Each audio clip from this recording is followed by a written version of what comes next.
नमस्कार, मैं डॉक्टर सेमजी चेतन, राज्य शैक्षिक अनुसंधान एवं प्रशिक्षण परिषद उत्तराखंड में कला प्रवक्ता के रूप में कार्यरत हूँ और यहाँ पे समस्त कलाओं में जो भी कुछ कार्य होता है, चाहे वो कैरिकुलम से संबंधित हो, चाहे वो पाठ्यक्रम से संबंधित हो, चाहे वो किसी भी कलात्मक गतिविधियों के संपादन हेतु हो, उसमें मैं कार्य करता हूँ।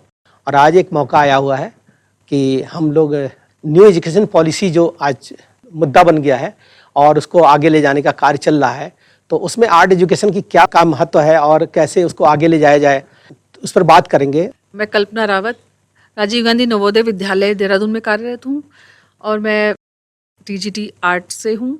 तो इसमें हम बहुत कुछ आप लोगों को बताएंगे, इससे आप लोग बहुत कुछ सीखेंगे भी।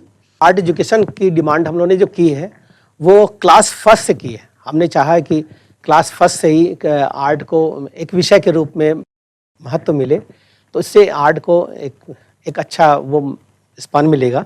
तो लेकिन एक अभी अपनी न्यू एजुकेशन पॉलिसी के जो ड्राफ्ट गया है उसमें इसको मांग भी की गई है।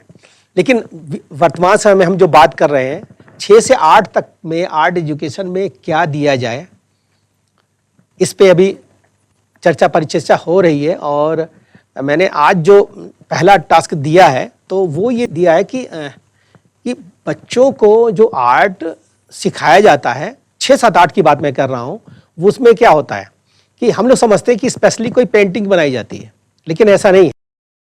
हम पेंटिंग नहीं सिखाते हैं। वहाँ एक शब्द ध्यान रखना होगा कि वहाँ पर जो होता है कला लिखा होता है। कला का मतलब होता है कि जब हम बात करते हैं कला की, कला तो वैसे ही संगीत को भी आता है, लेकिन इस परिप्रेक्ष्य में जब बात कर रहे हैं तो हम कला को दृश्य कला के रूप में बात कर रहे हैं। तो इसमें मूर्ति कला भी आती है, क्राफ्ट भी आता है और पेंटिंग भी आती है। तो पेंटिंग में तो की 3 विधाएं हैं, आप सभी लोग जानते होंगे जो काम करते हैं। एक तो चार्ट विधा है, जो जनरली लोग चार्ट भी बनाते हैं बच्चे, और दूसरी विधा है कि पेंटिंग अपने एक्सप्रेशंस को सामने लाने के लिए, और तीसरी विधा है पोस्टर विधा है। ये तीनों विधाएं बच्चे कर रहे होते हैं 6, 7, 8 में। उसके अलावा जो क्राफ्टमैनशिप का एक एरिया है, जैसे आपका स्टेंसिल काटना और भी स्प्रे वगैरह के कार्य किए जाते हैं, ये भी होता है इसमें। ये इसलिए किया जाता है ताकि बच्चे टेक्निकली आर्ट को समझें और कमर्शियली भी इस चीज़ों को समझें। आज मैं बात जो करूंगा स्पेशली आकारों को लेकर बात करूंगा। दरअसल आर्ट का मतलब ही होता है कि जब हम कोई आकार को लेकर के सामने आते हैं या क्रिएट करते हैं, बनाते हैं, ये एक इसका सेंस होता है। तो दृश्य कला में होता क्या है कि हम चाहे मूर्ति कला के रूप में, चाहे चित्रकला के रूप में हो, जब हम कोई आकार मेरे सामने बनता है तो दिमाग में होता है, तो हम क्या करते हैं उसका, जिसको हिंदी में कहते हैं निरूपण करना, लेके बनाना, पेपर पे हो या मिट्टी के रूप में, यानी किसी भी रूप में आए, चाहे वो कभी कभी लोग तराश करके बनाते हैं, तो वो रूप ही होता है। तो अब ये होता है कि 6, 7, 8 के बच्चे से हम क्या उम्मीद करें? क्या वो बहुत परफेक्ट चीज़ें बनाएगा? क्या वो बहुत ज़्यादा ऐसी जो फोटोग्राफिकली जो जैसे नज़रिया होता है देखना फोटोग्राफी के नज़रिए से, क्या वैसा ही बनेगा? तो मेरा मानना है व्यक्तिगत की इस स्तर पे तो नहीं हो सकता, क्योंकि ये पूरा एक प्रोसेस है अपने आप में। क्योंकि ये रियलिज्म को समझने के लिए एक पूरा प्रोसेस है।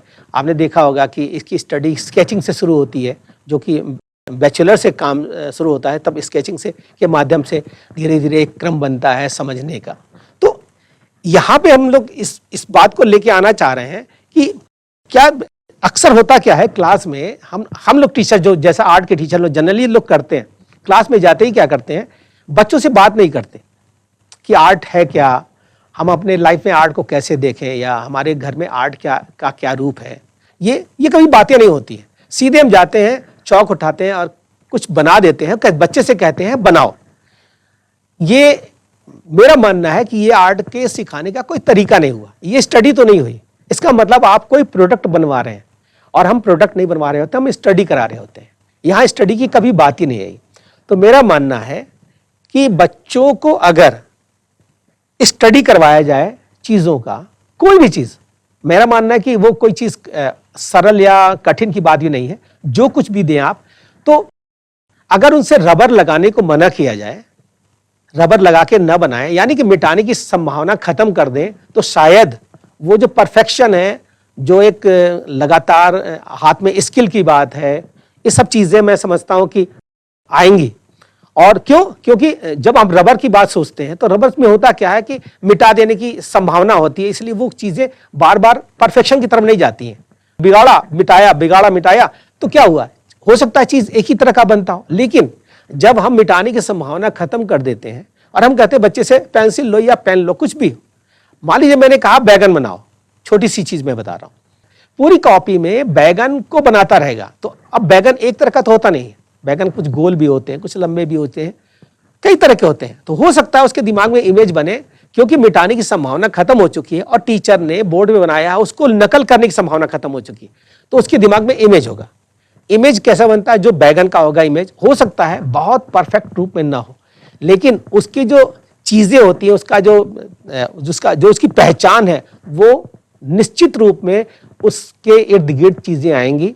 कभी कभी हम महसूस करते हैं कि बच्चे जो चीजें बनाते हैं वो अपने तरीके से चीजों को रखते हैं। तो मेरा मानना यह है कि अगर इसको रखा जाए, बिना रबर के कॉन्सेप्ट को मैं कह रहा हूं, तो एक कॉपी लिया जाए और उसमें बच्चे से कहा जाए कि बैगन बनाओ, लेकिन कोई जरूरी नहीं कि एक साइज का हो, छोटा बड़ा हर साइज का। तो मिटाने की संभावना से हटने से ये फायदा होगा कि बच्चे में जो लाइन बनेगी वो परफेक्शन की तरफ जाएगा, जिसको हम स्किल आके दक्षता कहते हैं। तो दक्षता की जरूरत पड़ती है आर्ट में, क्योंकि हम लोग आर्ट में जब आगे पढ़ाई में देखते हैं तो हम देखते हैं कि लाइन में, कि उसकी लाइन में उस जो स्केचिंग कर रहा है या ड्राइंग कर रहा है उसमें फोर्स है कि नहीं। फोर्स की बात अक्सर आर्ट में आती है। और मैडम भी कुछ कहना चाहेंगी इस बात में कि क्या ये जरूरी है? क्या मान लिया जाए कि अगर रबर हटा दे तो कोई फर्क पड़ेगा इससे? जो उसने सोचा हुआ है कि मान लिया सपोज बैंगन ही है, तो ये नहीं होगा कि मैं बिल्कुल जैसे उसने बैंगन के तरीके देखे, मैं छोटे बड़े लंबे छोटे, तो उसी रूप में बनाएगा उसको, फिर बिल्कुल परफेक्शन की ओर ना जाके वो अपने जो उसकी मौलिक अभिव्यक्ति है कि भाई उसने कैसा देखा कैसे करके, तो वो सभी रूपों को बिल्कुल बोल्डली लाइंस को देगा। फिर वो बाद में स्टार्टिंग तो धीरे धीरे थोड़ा सा जैसे ही बनाएगा, फिर बाद में वो उसकी शुरुआत परफेक्शन की ओर जाती रहेगी, उसकी लाइंस बहुत अच्छी हो जाएंगी और बहुत अच्छे से वो चीज का स्वरूप बिल्कुल अच्छे से दे पाएगा और बिना रबड़ के। क्लास में कभी अब तक मैंने मेरे साथ जो टीचर मुझे पढ़ाया वो भी आते थे, क्लास में कुछ बनाते थे, हम देख के नकल करते थे। तो नकल की प्रवृत्ति ठीक है, कोई बात नहीं, नकल से हम सीखते ही है, ऐसा नहीं है। लेकिन हमारी जो मैं बैगन की बात कर रहा है या कुछ भी चीजें मैंने देख रखी है, उसको मैंने देखा है, उसको कैसे लेके आऊं, ये कैसे होगा? बच्चे का अपना नजरिया होता है, बड़े का अपना नजरिया होता है, और एक बहुत प्रोफेशनल होता है, उसका अपना नजरिया अलग होता है। तीनों नजरियों में आर्ट ही होता है, ऐसा नहीं कि कोई अलग चीज होती है। तीनों रूप का ही अंकन करते हैं, तीनों रूप ही लेकर आते हैं, चाहे वो 3D में हो चाहे वो 2D में हो, तो वो अंत में रूप ही आता है। और दूसरी बात की एक चीज और भी है कि ये समझना हुआ कि एक चीज और भी समझना हुआ हम लोग को। दरअसल हमने पहले ही कहा कि हम क्लास में जाते सीधे बनाते थे और कभी बात नहीं करते, हमने कभी बच्चों से बात नहीं किया तुम्हारे घर में आर्ट के रूप में क्या क्या चीज दिखती होंगे। मैं छोटी सी बात बताऊं कि बहुत कम लोग इस पे डिस्कशन करते होंगे कि भगवान के कैलेंडर लगे हुए हैं, ढेर सारे कैलेंडर लगे होते हैं, कभी किसी ने डिस्कशन नहीं किया होगा, इस पे बात नहीं छेड़ी होगी कि यार ये इस किस व्यक्ति की देन है, ये कौन महान कलाकार था जिसने घर घर तक कैलेंडर पहुंचा दिया, ये कौन सा व्यक्ति था। राजा रविवर्मा को कौन नहीं जानता है। उस आदमी की सबसे बड़ी अच्छी बात यह थी कि उस व्यक्ति ने मंदिरों से निकाल के भगवान को घर घर तक लोगों को आम जनजीवन में ला दिया भगवान को। और ये प्रोडक्ट के रूप में भी है और कला के रूप में भी देखा जाए तो ये एक कि कला को प्रमोट करने का तरीका भी है। और उन लोगों के लिए भी अच्छी बात होगी जो लोग कला में एक क्रांति ला दी थी, उनके प्रति एक श्रद्धा भाव भी है। मतलब कैलेंडर को याद करना मतलब राजा रविवर्मा को याद करना होता है, तो एक सम्मान का भाव भी है।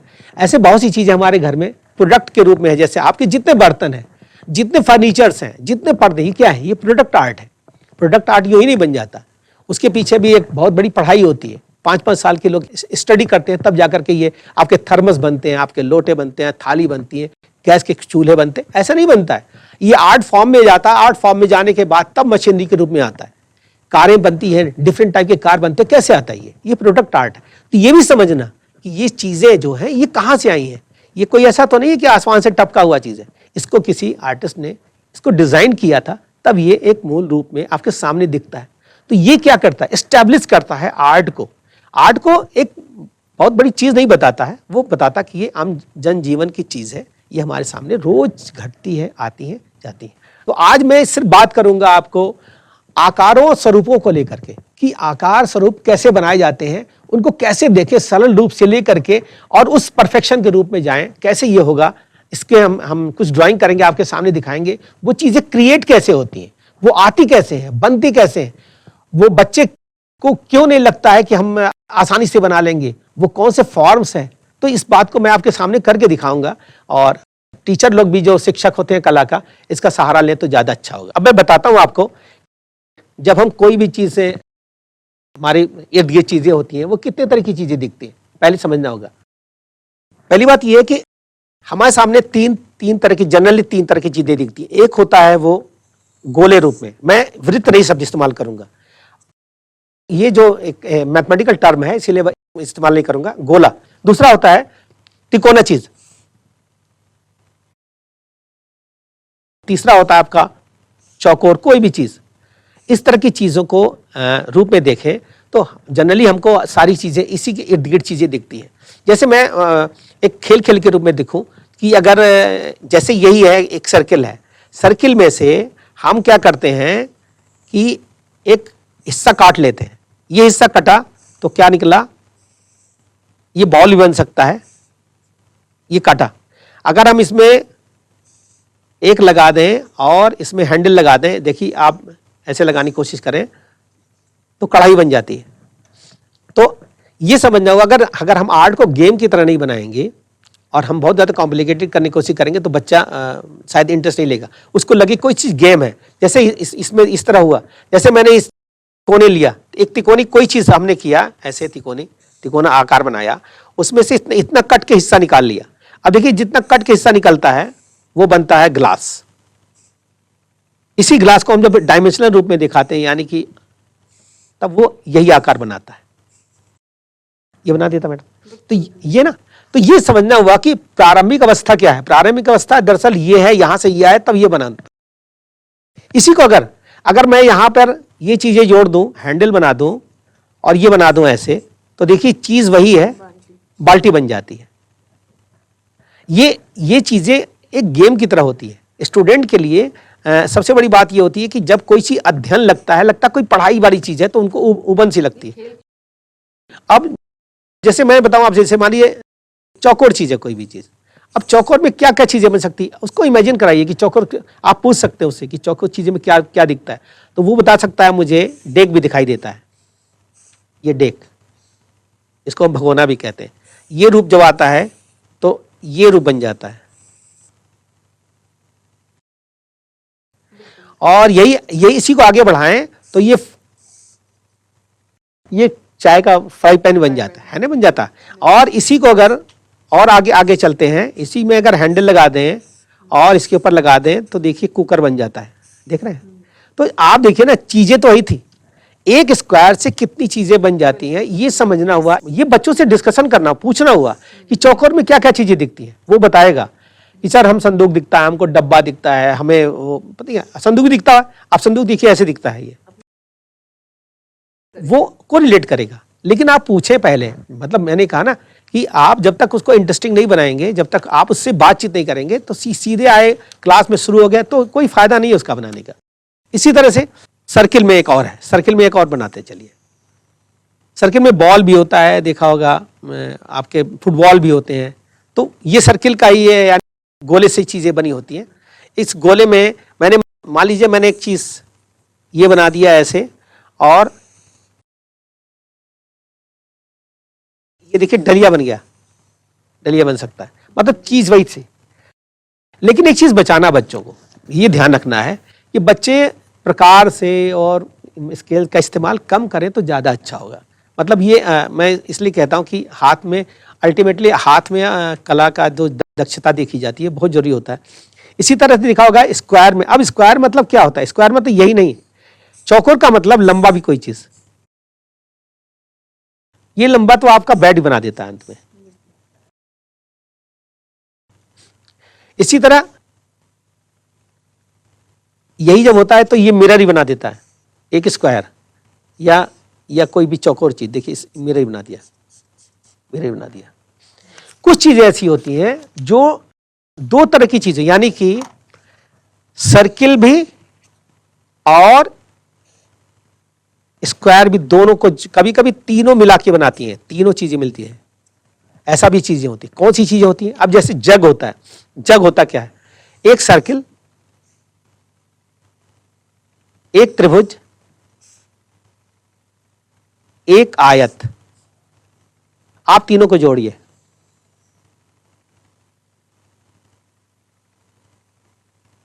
आप देखिए जग बन गया। एक त्रिभुज, एक गोला, एक आयत, ये मिलके बना देगा। तो ये एक गेम की तरह बनता है और तब बच्चों को लगता है कि कुछ इंटरेस्टिंग चीज है, बहुत इजी। ये तो बर्तन हो गए। अब मैं आपको दूसरी चीज दिखाता हूं। दूसरी चीज में जैसे मैं दिखाऊं, जैसे त्रिभुज है, यही त्रिभुज है, यही तिकोना चीज है, इसमें से यहां से काट के निकाल लिया, यहां से आया। अब देखिए इनको यहां ऐसे मोड़ दें, ऐसे ऐसे मोड़ दें, ऐसे मोड़ दें, अब क्या बन गया देख लीजिए, शिमला मिर्च। इतनी सरल तरीके से शेप तैयार हो गई कोई भी। आ गया ना? जी बिल्कुल। मतलब मैं ये चाहता हूं कि बच्चे ये समझे कि हमें जो चीजें दिखती हैं वो इन तीन रूपों में, जो ये तीन चीजें हैं उसमें कैसे दिखती है, कैसा दिखता है। अगर इसको उन्होंने भापना शुरू कर दिया तो चीजों को इजीली ड्रॉ कर लेंगे। जैसे उनसे कहा गया कि शिमला मिर्च या सेब देखते हैं, सेब का निचला हिस्सा पतला होता है, ध्यान देना होगा, सेब का निचला हिस्सा पतला होता है। जैसे इसमें से काट के निकाला गया ना, इसमें से यहां से कट करके निकाला गया ये पोर्शन।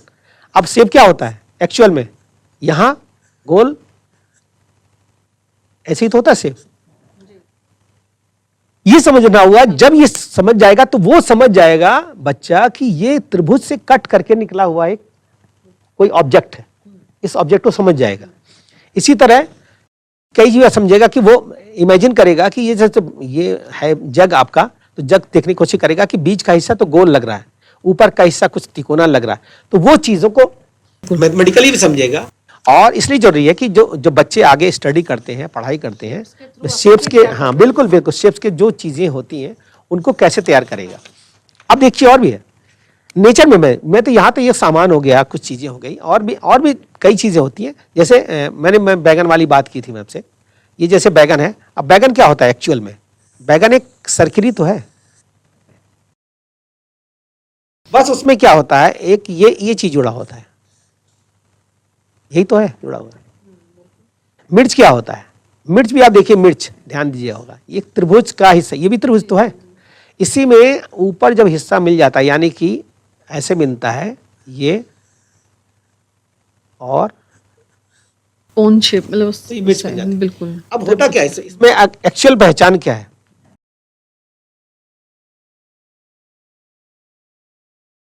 ये गाजर भी हो सकता है, लेकिन उसमें पहचान क्या है? गाजर जब होगा तो ये वाला हिस्सा मोटा होता है, ये समझना हुआ, ये पहचान है इसकी। और जब मिर्च होता है, मिर्च का हिस्सा छोटा पतला होता है, लेकिन आगे जाके डंडी उसकी मुड़ी होती है, ये थोड़ी पहचान है इसकी। चीजें दिखती हैं लेकिन उसमें कुछ सिंबोलिज्म होते हैं, उसका एक प्रतीक होता है, उसकी पहचान होती है। वो कैसे होती है वो ये बताता है। कोई भी चीज आप उठा लीजिए, कोई भी चीज बनाइए, वो उसका ये अपना हिस्सा दिखाई देता है। और भी चीजें, सब्जी में और भी क्या चीज हो सकता है, जैसे आपका जितने आलू हो गए, बैगन हो गए, ये सब चीजें एक फ्री हैंड की चीजें हैं, लेकिन आप उठा के देखेंगे तो लगभग चीजें। अब दूसरी चीजें एक ऑब्जेक्ट में, अब कॉम्पैक्ट ऑब्जेक्ट में पहुंचते हैं। अब आप देखिए पहाड़ क्या होता है एक्चुअल में? पहाड़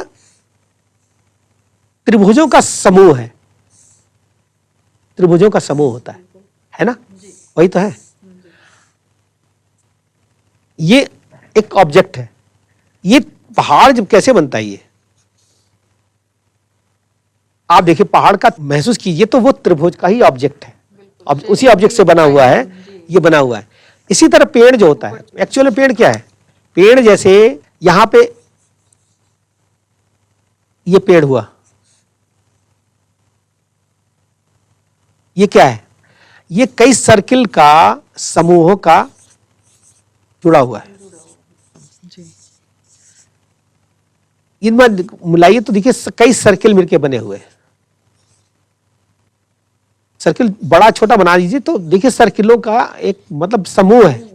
आप अंदर से मिटा दीजिए, पेड़ बनाना आसान होता है। आप पेड़ बनाना हो आपको, कई सर्किल खींच के अंदर से मिटा दीजिए, पेड़ बन जाएगा। तो क्या है एक्चुअल में? सारी चीजें इन्हीं ऑब्जेक्ट से निकल के आई हुई है। कोई भी चीज उठा के दे। जैसे अब बच्चे अक्सर क्या करते हैं, जब दृश्य चित्र बनाते हैं तो फट एक घर बनाते हैं, देखा होगा, और चतुर्भुज भी यहाँ बना देते हैं, ऐसे ऐसे बना देते हैं, देखा है? क्या है, यही शेप देते हैं, शेप देते हैं ना, एक्चुअल में यही होता है। ये हमेशा उठा के देखा जाए तो 3 चीजों पे टिका हुआ, 1 2 एंड ये 3, या ये, यानी कि इन्हीं पे सारे ऑब्जेक्ट, जितनी भी चीजें उठा के बनाइए आपको बनेंगे। तो इन्हीं चीजों से चीजें बच्चे अपनी चीजों को तैयार करते हैं। इस प्रकार देखा कि आज हमने 3 ऑब्जेक्ट को लेके काम किया है और उसको समझने की कोशिश की है कि हम कैसे चीजों को तैयार करें, बनाएं, और एक कह सकते हैं कि खेल खेल में कैसे चीजें बनेंगी, इसको समझना हुआ।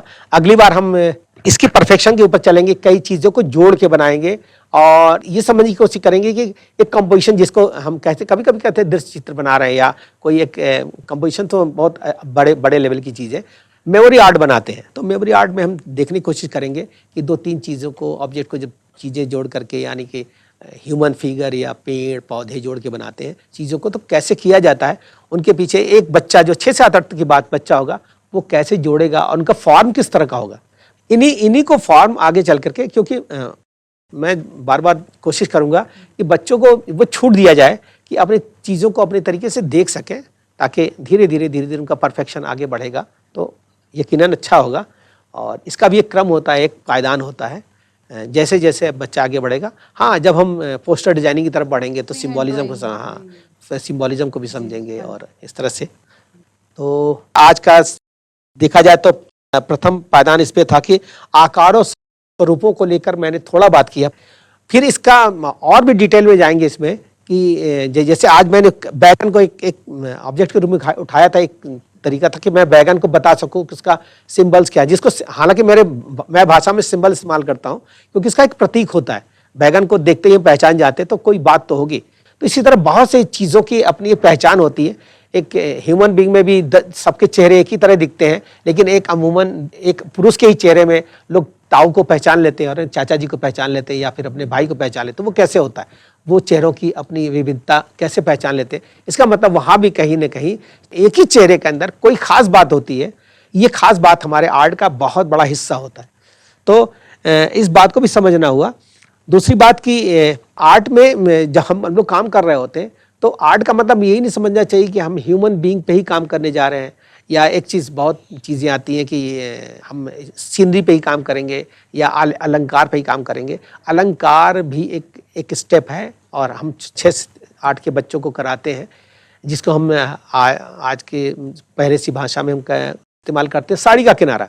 साड़ी का किनारा बहुत लोग कहते हैं कि हम बच्चों को साड़ी का किनारा बताते हैं, हाँ, लेकिन समझना हुआ ये एक ऑब्जेक्ट को एक डिज़ाइन फॉर्म में कैसे यूज़ किया जाए, रिपीटिशन क्या होता है, उसका एक अलंकारिक रूप क्या हो सकता है। शायद इसीलिए हम लोग एक पैटर्न डिज़ाइन को भी महत्व देते हैं, क्योंकि आर्ट सिर्फ बनाने की चीज़ नहीं है, वो यूज़ की चीज़ है, वो हमारे जनजीवन में प्रयोग होने वाली चीज़ है। तो हमारे कपड़ों में भी हो सकती है, हमारी वस्तुओं में हो सकती है, तो हम उसके यूज़ को समझते हैं। उसको कहते हैं फंक्शनल एजुकेशन कहते हैं उसको हम लोग फंक्शनल में डालते हैं। जैसे हमने हाथी सीख लिया, अब हाथी सीखने से क्या होगा, क्या हम हाथी बना के क्या करेंगे आगे, लेकिन देखते हैं कि बनारसी साड़ियों में हाथी का बहुत प्रयोग हुआ है, या आप राजस्थान के चादरों में देखें तो खूब आपको हाथी मिलेगा।